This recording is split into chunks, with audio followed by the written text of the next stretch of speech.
Hi there, Ivan here. A great way to showcase the power of Fin is to show you how easy it is to set up a refund workflow like the one I have here. Before we dive into the workflow itself, I want to show you what this looks like from a customer point of view. Today, I'm in Workspace and I need my 3-yearly subscription refunded because I missed my cancellation window.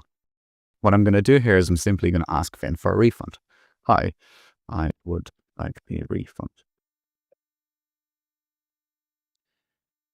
Fin is now in the background going to complete a task that I have given it and look up information about my subscription.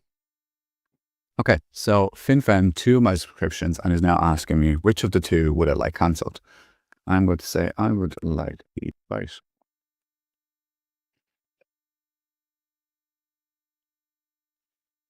Fin is now further following the task instructions and getting details as to can I actually cancel this subscription.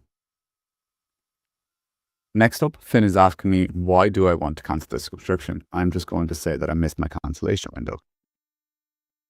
Amazing. Based on the task, Fin was able to determine whether my subscription can be refunded. And in this case, it can. And Fin is now telling me that I'll get a refund and an email confirming the same shortly. Next, I want to show you how all this is built. In my workflow, I have given a workflow a trigger and told Fin to use this workflow to process refunds from users.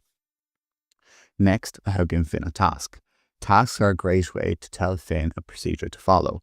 In this case, in plain English, I'm telling Fin how to get the latest invoice from different users and what to do in case there's multiple invoices and so on.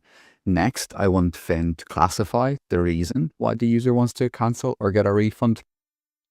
And then, on only if the reason is missed cancellation, I want Fin to provide a refund to the end user. If the reason is not missed cancellation, I want Fin not to process a refund in this case.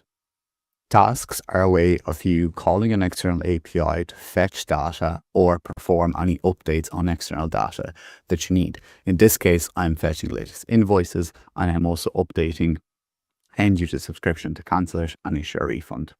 But if this is a process where you need more control and you want to ensure 100% reliability of Fin following certain steps, you can also set up your workflow in a slightly different way. I'm going to show you this different example where my trigger is exactly the same. However, the task that I've given Fin is slightly different. Here, I've asked Fin to classify customer's query and also check if the value of the refund is greater than €1,000. In my branches then, I check whether the contact reason is missed cancellation and if the refund value is too high is set to false.